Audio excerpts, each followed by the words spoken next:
Hannah's eyes snapped open. Cold air prickled her skin, and the scent of antiseptic hung heavy in the air. She blinked, her vision blurry as she tried to sit up. A dull pain throbbed at the back of her skull, and her head felt like it had been hollowed out, leaving her thoughts in disarray. "Where am I?" she muttered, her voice hoarse. She was lying on a cold metal gurney in what appeared to be a hospital room, an old, decrepit one. The walls were cracked, and the fluorescent lights flickered ominously overhead. Worn medical instruments lay scattered on the floor. A wheelchair stood motionless in the corner, its wheels squeaking slightly as if moved by an unseen hand. Panic bubbled up in her chest. She didn't know how she had gotten here, didn't remember anything at all. Her name? It took a moment. But yes, Hanna. That much she knew, but everything else? Blank. With shaky legs, she slid off the gurney, her bare feet meeting the cold tile floor. The silence was suffocating. No nurses, no doctors, just the eerie hum of the broken lights and the distant creak of something. She stumbled to the door, pushing it open. The hallway stretched ahead, long and empty, illuminated only by flickering lights. Every step echoed unnaturally, making her heart race. The signs on the walls were faded, illegible, like they hadn't been touched in years. The place felt abandoned. Her pulse quickened.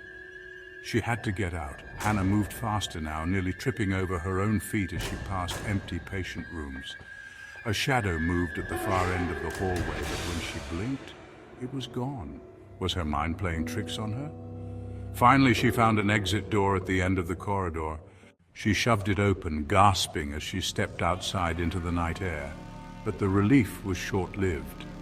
The hospital stood on the outskirts of a town cloaked in an unnatural darkness. There were no stars, no moon, just a thick black sky. The streets were completely deserted, not a sound, not a single light in the windows. Hannah's breath hitched in her throat as a sense of dread gripped her. Something was wrong, terribly wrong. A faint rustling came from the alley beside her.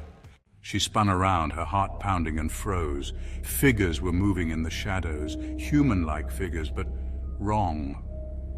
As they stepped into the dim light, her blood ran cold. Their faces were grotesque, twisted and malformed, eyes wide and unblinking, mouths stretched into unnatural grins. Their skin was a pale, sickly gray, covered in patches of decay.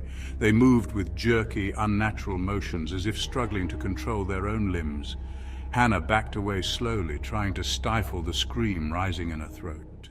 She turned to run, her heart pounding in her ears, when a voice shouted from the distance, "Come, hurry!" She whipped her head toward the voice and saw a figure standing in the doorway of a small house, waving frantically for her to come. She didn't think, she just ran, her legs burning as she bolted toward the house. The monsters screeched behind her, their footsteps pounding the pavement as they gave chase. Hanna pushed herself harder, the creatures' grotesque faces flashing in her mind. The person in the doorway reached out, their hand extended, as Hanna closed the distance. She could feel the breath of the monsters on the back of her neck, hear their gurgling growls. She lunged forward just as the person yanked her into the house, slamming the door shut behind her. Hanna collapsed to the floor, gasping for breath. Her heart pounded in her chest, her body trembling from exhaustion and fear. The room was dimly lit, the air thick with tension.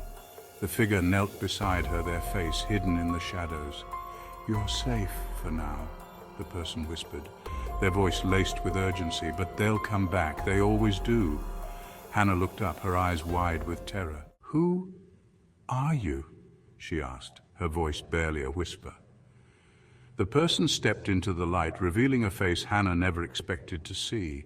The words caught in her throat, her mind reeling. Then the distant sound of footsteps echoed outside the house. The monsters were coming back. To be continued. Like, comment, subscribe.